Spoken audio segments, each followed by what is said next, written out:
I think that no government can be able to achieve its objectives or manifesto propositions within the given time frame that it has to govern. But whatever the case, we are looking at performance against the standard, against what was promised us. And as you rightly stated, one of the core goals of this government was to make sure that we bring our debt levels to a more sustainable levels.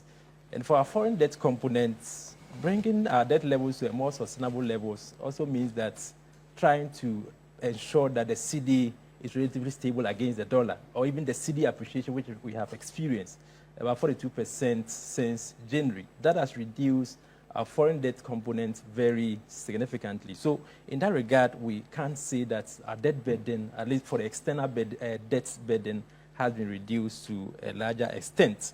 Then in terms of macroeconomic stability, which was also one of the key focal areas of the government, inflation has eased consistently from 28% in December 2024 to June. In June, we had inflation rate of 13.7%, which is very significant. At least we have experienced some macroeconomic stability. And for those that go to the markets, you would bear witness that for some goods, we have had significant reduction. If you take fuel, for instance, in December, we had fuel at the pump, petrol selling for 16 cedis. Now we are buying petrol at around 12, 13 cedis. So we have had some significant reduction in the price of fuel, which is a positive sign. Then in terms of expenditure rationalization, I think that is one area this government has done relatively well. If you look at the planned expenditure for 2024, that was 279 billion.